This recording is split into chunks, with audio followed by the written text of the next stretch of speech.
If you're a retro gamer, you've come to the right place. I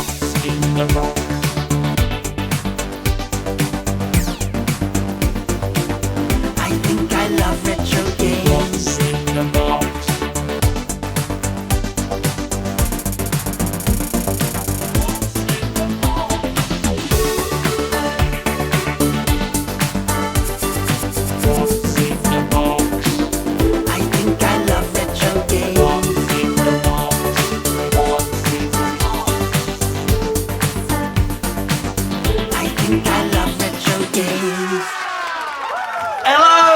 Hello, it is me, it is Jace at Retrogames! Yes, hello, how are you on this Friday, another Friday, and we are back! Yeah baby, we are back as usual for a Friday, going through all the latest new editions. And before we get onto that, let's just say a couple of things. Firstly, it was a bit of a significant video last week and I didn't even realise it was our 100th video! 100 videos on the channel, wow! We started, it was our year anniversary in February, so yeah, we're sort of heading towards a year and a half now. We're about a year and a half old. So to get to 100 videos, that's pretty, I'm impressed with myself. You know, when I started doing the old channel, I did think, am I going to keep this up? Am I going to keep going? You know, I imagined, would I get to 50 videos? But yeah, we've just carried on, and I don't see myself stopping anytime soon, which is good news from the Hardcore 44. You know who you are. Yeah, Hardcore 44, yes. And the Retro Game Show is going to come back, but still not giving you a date. Still not giving you a date, still not committing my time to you. Not yet, not yet. Yeah, anyway, I got thinking about that, and I was thinking about our old mate Retro Bear. Let's talk about Retro Bear. He's always giving us lots of love on his channel. He's getting very close at 915 subscribers. He's getting close to the big 1,000. If you don't know about YouTube, when you get to 1,000, it opens the gasket. Apparently when you get to 1,000 subs, you get more views, you get more interest, you can monetize your account, you get a little bit of money for your views. I mean, I think at our end of the scale it's going to be like, oh, 3p. But it's not the point. Getting to 1,000 subscribers is a big challenge for all new YouTubers. And our old mate Retro Bear, he's been on YouTube, I don't know, he's been doing consistently videos for like 6-7 years, I'm sure, of content. And he's just that, he's less than 100 away. If you are not a subscriber to Retro Bear, please, he's a great friend to the show. He gave us, when we first launched, he was the first other channel. He put a shout out, he rated us, he pushed us, we had less than 100 subscribers, and he pushed us over the 100. He gave us a kickstart into the world of YouTube, and I want to repay the favour. I would love to get Retro Bear to the 1,000 subscribers. So yeah, check out his channel. Oh, it's like one of those games you're going to stick on the shelf and you're never going to come back to again. You know, so yeah, real mixed bag. And you could say they were probably horrible as well, given the fact that they're based around the theme of horror. Have you played any of these? Chances are some of them may well have done. Do you remember any of these? Has this inspired you to play any of them? That's another thing you can do when you get to 1,000 subscribers, and that is another reason I want to do this. If we get to 1,000 subscribers, suddenly, oh, you can do more stuff with the channel. If you do have to have 2,000 hours, 20,000, 5 million, 4,000 hours of viewing a year. But ignoring that, once you get to that level, once you broke that 1,000 barrier, you can put links in the video, which means when I'm showing you something, when I'm showing you like some awesome thing that's just come into stock, I can then put the link up in the corner and you can just click straight to it. And I think there's a massive benefit both for the site and for you guys. The ease of, like, you know, if you see something quick, you can just click the link and you go straight to it and you can just snatch it up.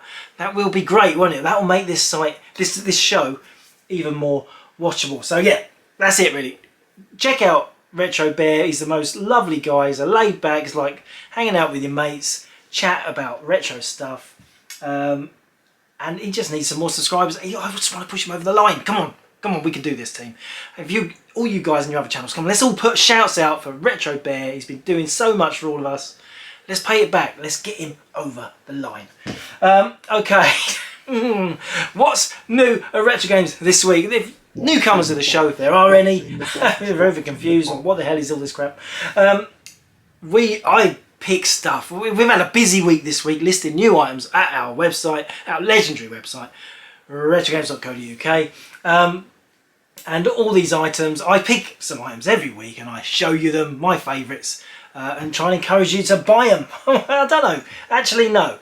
The things I pull out are the things I don't want you to buy, because they're the nice things. I like having the... I'm a retro gamer, I run retro games, but I love all the nice stuff, and I get really cross and sad when the nice things sell.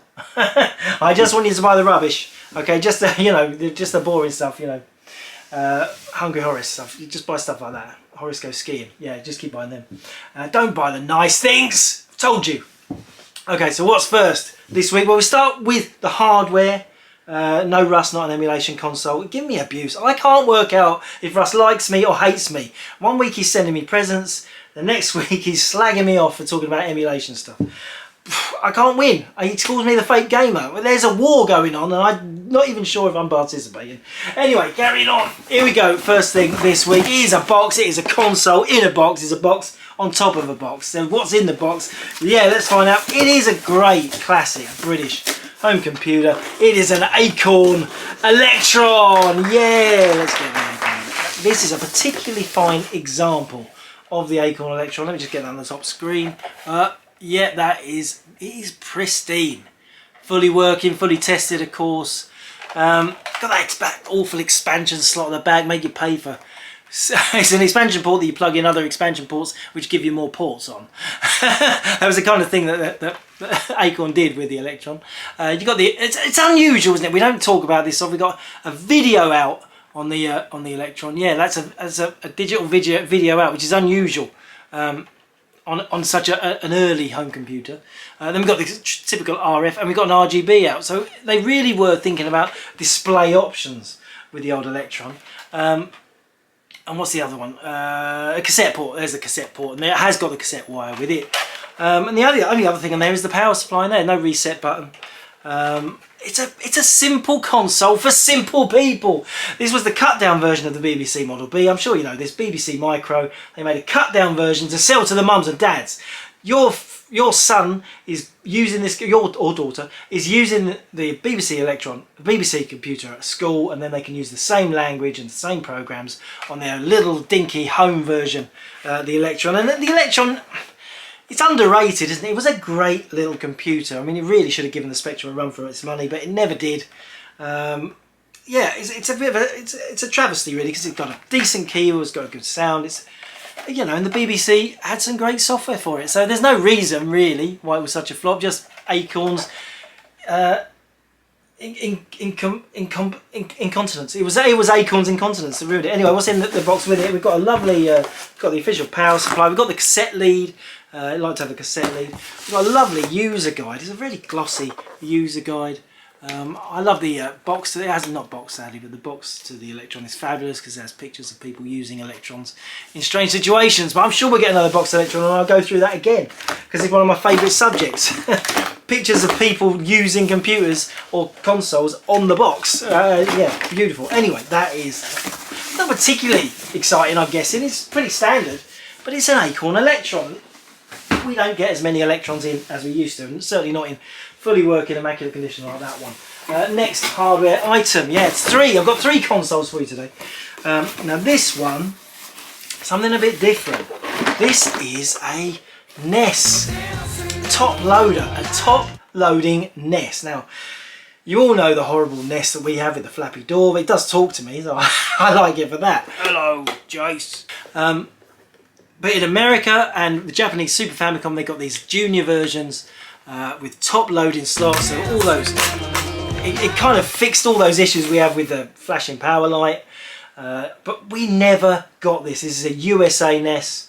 You're not able to use this easily in the UK. It's a funny shape, isn't it? It is what the heck is it? I mean, it's like two levers. I don't know. I mean, who was in the design office when this came out? It's a strange thing. It's quite late as well, 1993. 2 buttons, standard controller ports, NTSC, obviously NTSC, RF out only, whereas the UK version of the NES has a digital out at the side, doesn't it? It has a digital output. Brilliant, you can still use your NES on your modern TV. This version doesn't. It just has RF out and it goes to this horrible switch box where you've got the screw-in, American, they have screw-in aerial sockets. And they have this, you might recognise that on the back of your old satellite TV box. This is the American style RF, and it's it's going to be tricky to get this working on a UK TV, that is for sure.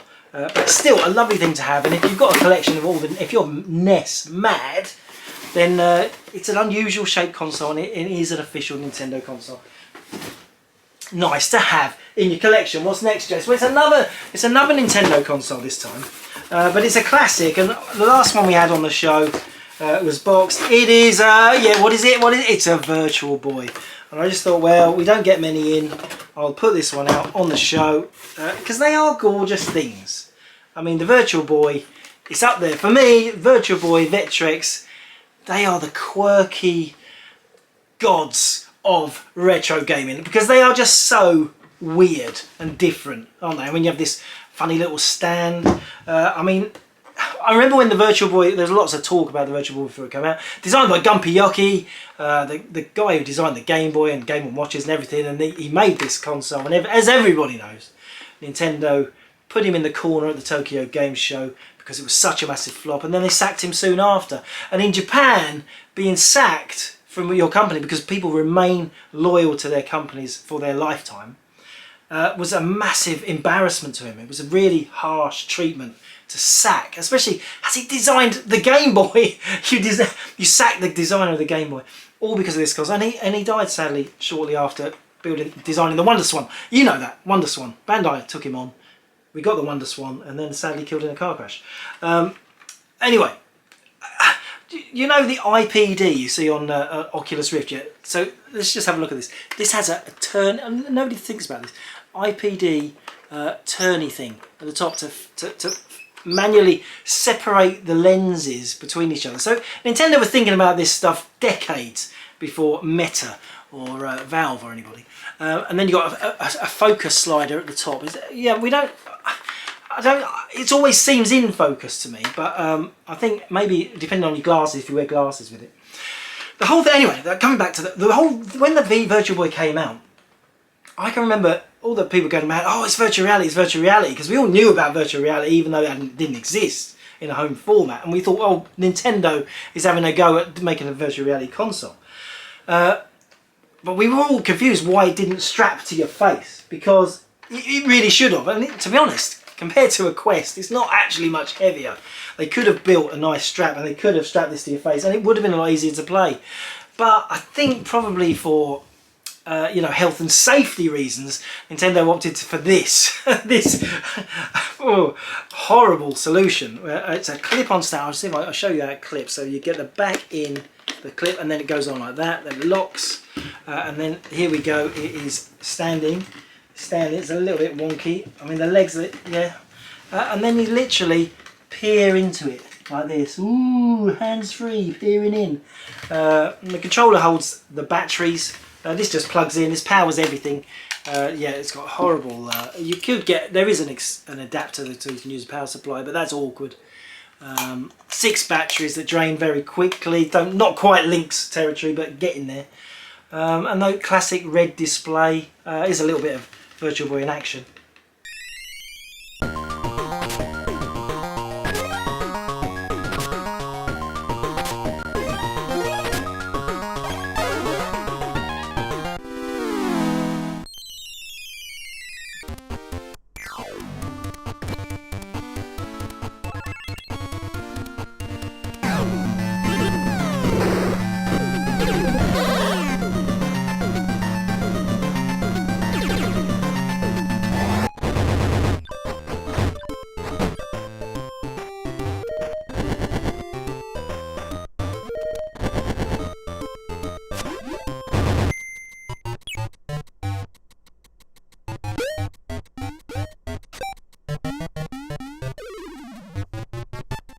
yeah, classic red display 3D games, but at the time they were groundbreaking, and the 3D effect, the parallax when things are moving in front of each other, is brilliant. I mean, it's not as good as 3DS. Another kind of relative. Is the 3DS related to the VB? Probably. But I mean, the 3DS did it right, didn't it? I mean, did it right. No glasses, no funny, and no. I mean, I can remember when I first got this. You'd have it set up on the dining table, and you'd be like engrossed playing Mario Tennis or Wario Land, and people would come in and say, "What the hell is he doing? What the hell? What's wrong with that boy?" It's kind of like that, but anyway, one heck of a quirky, a brilliant console, and you know, it harks back to a day when Nintendo weren't scared to experiment. I mean, you know, Switch, you say that's different. I mean, yeah, it's different. It's safe though. It was safe compared to this. This was a risky machine, and it backfired. You know, I guess 64 DD drive. That's the last time they took a gamble, and it backfired. But I love that the risky times of Nintendo when they try strange new ways of playing video games. Very exciting. Okay, let's get back to the box. Now, the first thing I'm going to show you is like, what is that, Jace? You're thinking, well, I have been retro gaming. I mean, I've been selling retro games now for 28 years. 28 years. I know, I don't look old enough. Yeah. 28 years of doing this, and I saw something this week in a box I had not seen, or if I had seen, I hadn't noticed before. And you're thinking, yeah, Jace, it's a Master System controller. Yeah, it's a Master System controller, but let me unwrap the wire. Let me unwrap the wire. What the heck? What? Why is the wire coming out the side? Yes, the wire out of the side, and frankly, it's in the way. It's in the way when you're playing. Look, you have to. Yes, this is a first gen. This is the very first Master System controllers. Came out with the initial batch of consoles, model 3020, with a side-facing wire. And if I have seen one of these before, I do not remember. And it felt weird when I saw it. Yeah, it's just me, isn't it? It's just me. It's just me. Well, I tell you, I get excited about this stuff. What can I say?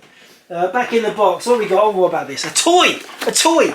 Do you know who this guy is? Aslan. No, it's not Aslan. Is it Ezio?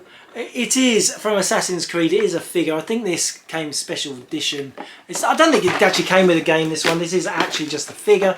But I like getting toys out on the show. And it's actually a really lovely figure. Let's get it out. Look at that. Look at that. He is very detailed. Quite big. I think it's very nice.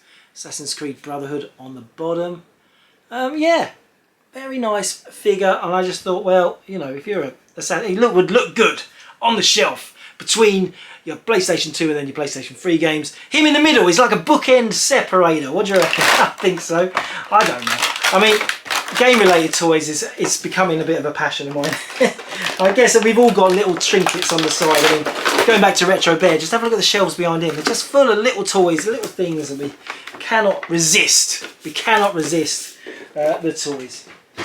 Carrying on, another toy. But this one's a bit different. This is Willy! That's an Elf reference. You know. Hey, Willy! Dr. Willy from Mega Man. Yes, Dr. Willy action figure. Never had this in stock before. I mean, he's pretty cool, isn't he? He's a grumpy git. Yeah, Mega Man. Yeah, Rockman in Japan, as you all know. But I just thought, yeah, he's nice. He's nice. He's coming on the show. Hey, Willy! And he did. Right. Any games in there, Jason? No, not yet. What about this book? Oh, I've got a really nice book this week. Sensible Software. It's very rare, limited edition press. Sensible Software, 1986-1999. History of book. It's done in the form of a protracted interview going through the whole life. John Hare is the main guy at Sensible. You know, and think about Sensible. Okay, you think Sensible Soccer, Whizball, Cannon Fodder. So many amazing games they came up with, but it is such an enjoyable read, this book. Yeah, and it's got lovely old photos and game designs. There's loads of stuff about lost games, games that they didn't finish. Incredibly exciting book if you're into the history of video games, which we all are. Yeah, highly recommended. In stock this week. Sensible software, yeah. Sensible golf, not so much. Okay, any games yet, Jace? I think I can string this out a bit longer. What about these? Now these are packs of cards. Hang on. These are 2 packs of cards. They were free with official Nintendo magazine. They are Nintendo All-Star Battle Cards. They're like Top Trump style cards. One's a Super Smash Brothers version and one's just like Nintendo All-Star. But aren't they interesting? I certainly never saw these come free. And there we got, you can have a look, there's some power cards. They're like new, never been out in the, but they're just lovely things, aren't they? Set of cards, free only with a magazine. I'm thinking that's rare.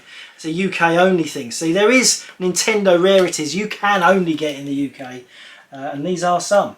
A little flick of the battle of the Pokemon, Smash Brothers. Stop it, Jason. Smash Brothers. Oh look, these are they're really detailed game cards. Yeah, I mean, complicated, I imagine, to play, but nobody's ever going to play it. But what a lovely thing. Some Mario battle cards. And while we're on the subject of Nintendo, we got something else, hardware-wise, we've never had in stock. And I'm talking, like I say, 28 years, and suddenly you get something. Well, actually, this thing wasn't even made 28 years ago. It's not even that old. So that doesn't mean really count for anything. But what about this? Oh, yeah, what? Oh, finally, yeah, it's in stock. What? You've actually got one? Yes, got one. Yes, I know, calm down. I know, I can't believe it. I couldn't believe it. I couldn't believe I had to look up what the hell it was. It is, what the heck is it? It's an official, I'll show you this, official Nintendo. It's official, there's official, I don't know if you can catch the, oh, I just can't get a light. It's official Nintendo 3DS brand. It is a 3DS hands-free stand. That's what it is. It's for playing your 3DS. I put it in play mode. It's to put your 3DS on the stand so you can play with your stylus and the buttons at the same time and not having to hold the console. Which actually seems like a brilliant idea, but what? Why had I never seen one of these? I don't know. Super, super rare. And there is history of these going for about 150 quid. And I know it's just a little piece of hinged plastic. And don't worry, it's not that much. But yeah, can you believe? So rare. So rare. Beautiful. Little stand there for your 3DS so you can play hands-free. Okay, games, Jace. Any games? What's in the box? There is What's some in games. The box? Let's start with some games. What have we got? Let's start with PC. Let's start with PC. Oh, boring. No, what about this? This is called Ghosts, and it's a ghost story haunted house game, but it's starring the legend that is Christopher Lee. Check it out. Welcome to Hobbs Manor, my friend. Please excuse me for calling you out at such a late hour. I trust you had a pleasant journey. Mark my words, you have an eventful time ahead of you. Allow me to introduce myself properly. My name is Dr. Marcus Grimalkin, and I have devoted my life to the study of the paranormal.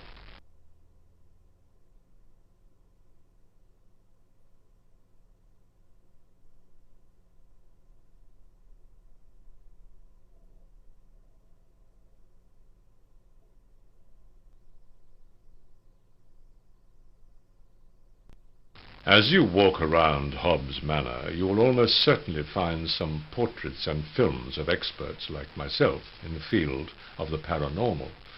Tony Cornell has over 30 years' experience in the field of paranormal study and investigation. He has developed a sophisticated ghost detecting machine called Spider, which travels with him to the hundreds of ghostly locations that he investigates. About a rite of an exorcism, which is more to do with the presence of evil.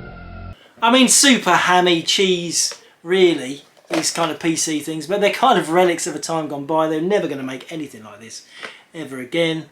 And I just think, yeah, interesting, isn't it? It's interesting when super film stars get involved in making a PC game. It's kind of super cheese, but super cool. Moving on, yeah, one more PC. Just a double pack. And they're games that we've had often, but I've never seen this double pack before. This is Day of the Tentacle, that's a Maniac Mansion sequel, and Sam and Max Hit the Road double pack, which is very nice, isn't it? Very nice, unusual. There we go. It's got loads. So you get the manual, you get the box there, double disc in the box, but you get the proper. These are exactly the same insert as the original full price version, and they've got the same. Yeah, the Day of the Tentacle. That's the second thing. You got the proper colouring book insert that was in the original Sam and Max. You got the second Sam and Max fold out. You got a distant. You got flyers. You got a warranty at the bottom there. It's got all the paperwork that both versions have, but it's all both together. I just thought, nice. It's nice, in lovely condition. PC tick. Now let's. Oh no! One more. PC, one more PC. This is a rare one. Hard Nova.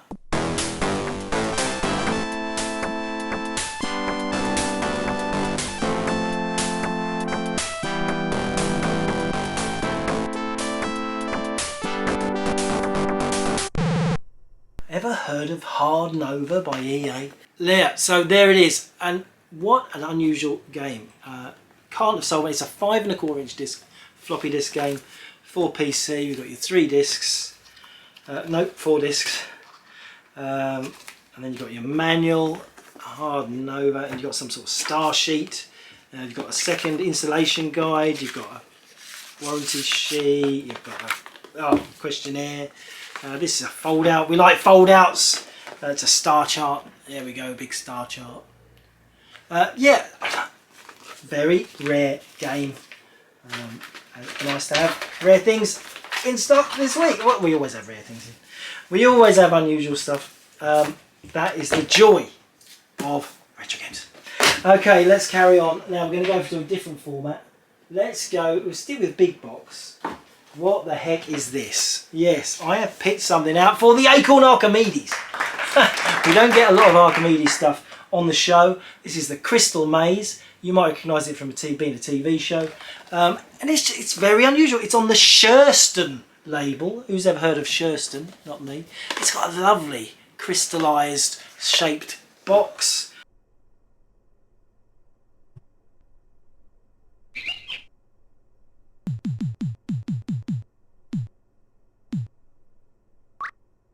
It's on 3 discs. Got a bit of bubble wrap in there. It comes with a fold out. It's got the manual is in a very nice. It's cut the same way as the box. It's got even the box is printed inside. Got Shurston Software Limited. So they must have bought the license for the game and thought, oh my god, we've got to release it. Hang on, we've only got the license for the Archimedes version. Hang on, yeah, you snapped up the Archimedes rights. Can you imagine they were talking about that in the Channel 4 office? Oh yeah, we've sold some more rights to the game. Oh yeah, just the Archimedes version. They paid us 80 quid. Oh, 80 quid, that's good. Get the teas in, that's lunch for us then. I don't know. Unusual Crystal Maze. I don't remember Shurston releasing anything for any other formats. Shurston, the label you can trust. What else? One more Archimedes game. Yeah, Acorn Archimedes games on the show this week. That is unusual. And it's this classic on the Amiga, Turbo Challenge 2 for the Archie.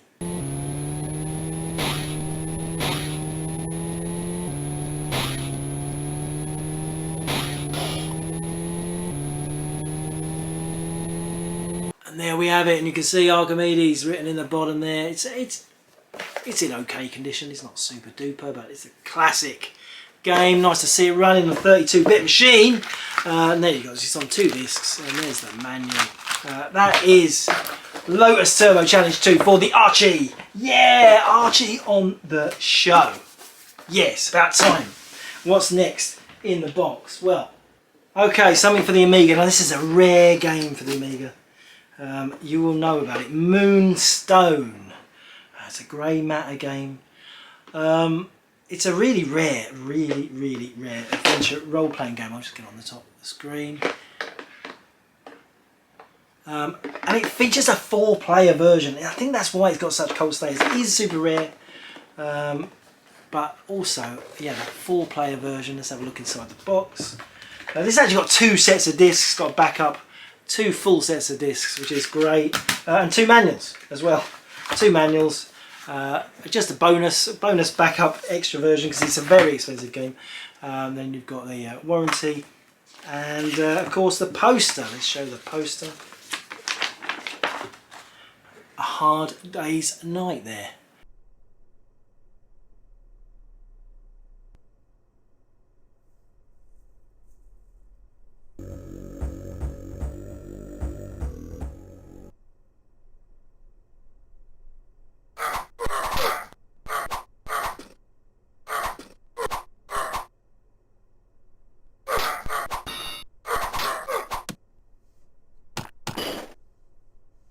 But yes, if you know about role-playing adventure games on the Amiga, you know this is one that is very, very sought after. Okay, moving on from Amiga, let's get some console stuff. What about something for the PlayStation PS2? You remember the PS2? It's that little black blocky thing. Silent Hill 2. We've had it on the show before, but this one's in particularly nice condition. I just thought I'd give it a little whiz. Really, such a brilliant game. So what'd you do? Robbery? Murder? Nah, nothing like that.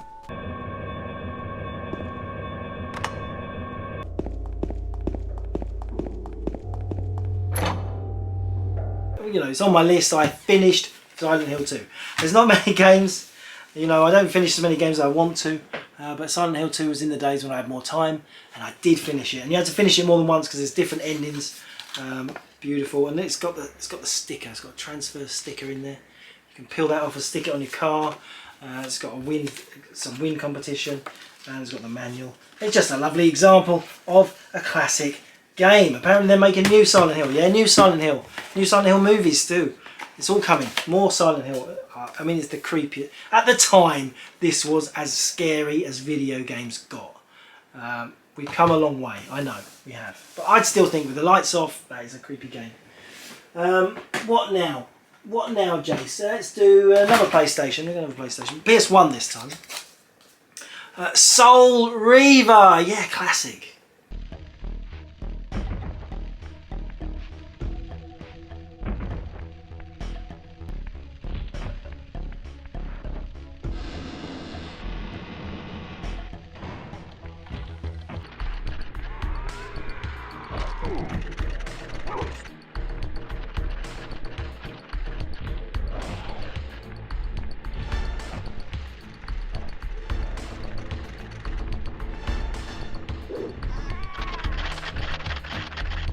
Yeah, Soul Reaver, and this is the original. It's got a lenticular 3D sleeve. Now, I'm going to open that and just show you the disc and stuff.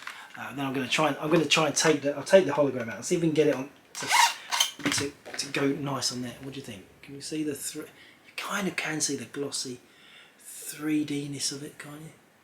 It's moving around. It's like a magic picture, isn't it? Isn't it? Yeah, beautiful.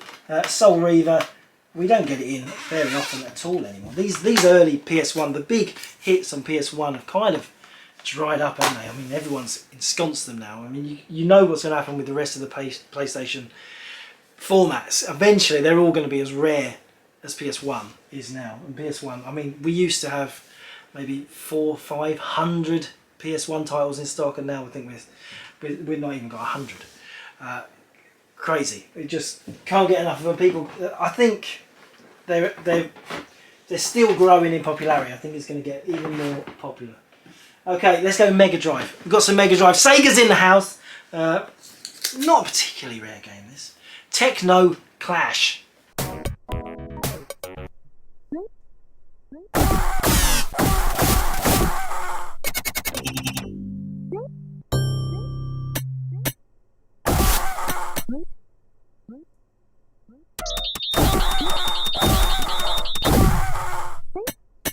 Techno Clash. I picked this because it's just a very fine example.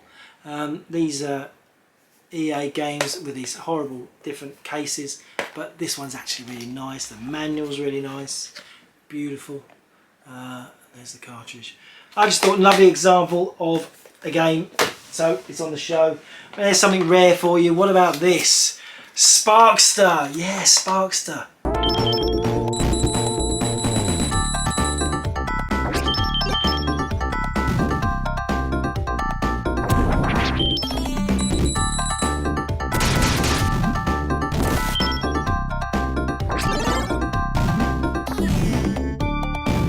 Yes, the sequel to Rocket Knight Adventures. Just no manual, sadly, but the cartridge is really nice. Inlay's got a little bit of wear at the top, sadly. But such a rare game, and one of those games that everyone wants in their collection. So I don't think it'll be around for long. What's next in the box? Not much to go, not much to go. I'm going to give you a break. What about something for the Game Boy? We talk about Game Boy every week. Gunstar Future Heroes!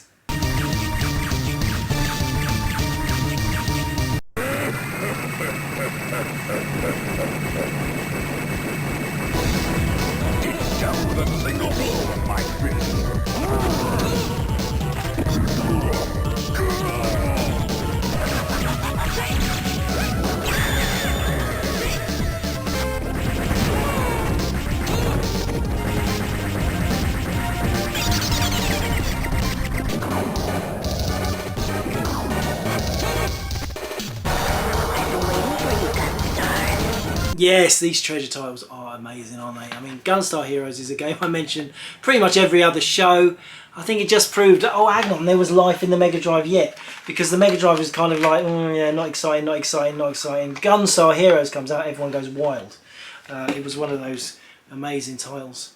And yeah, it brought the action. It felt like a bit like an SNK game. It felt like, oh, hang on, this is proper coin-oppy.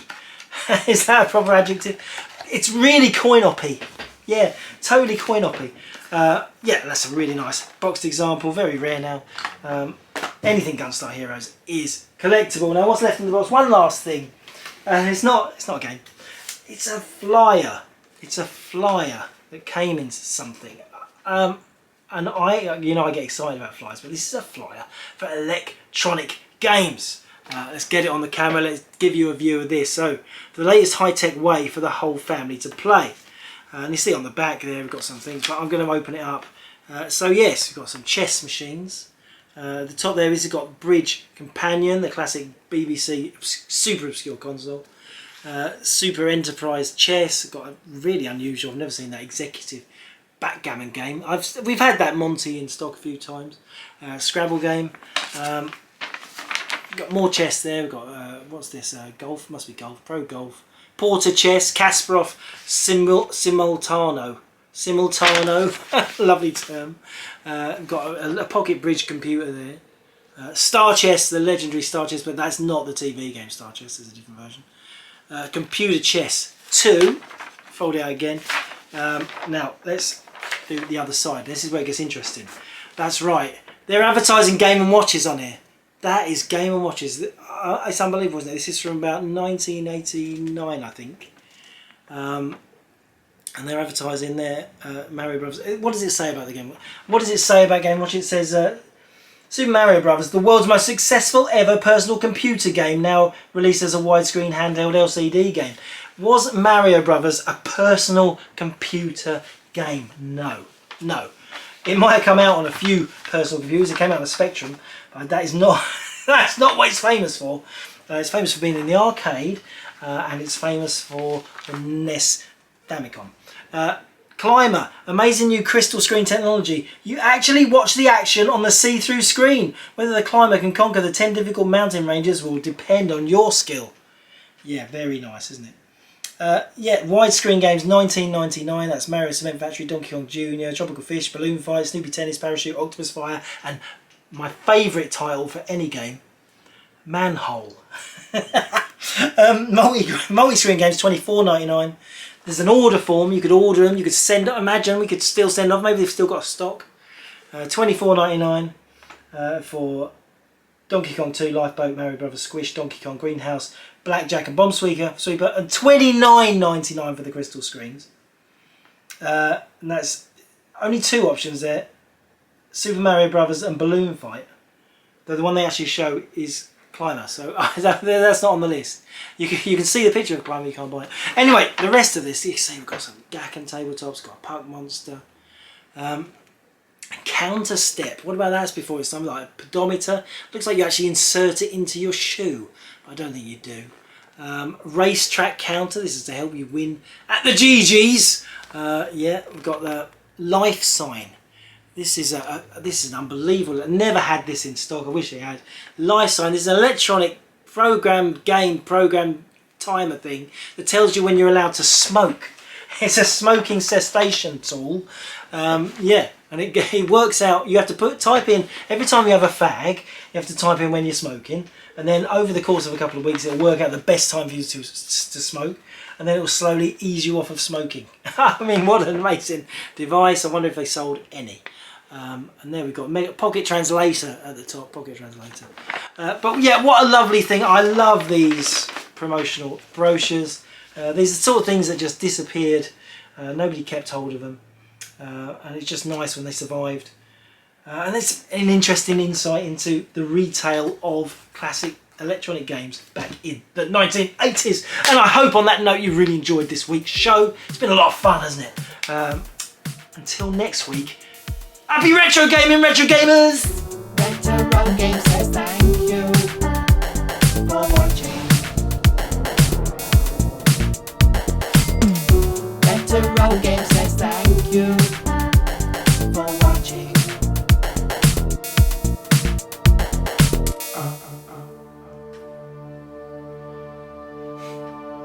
Stop looking at me.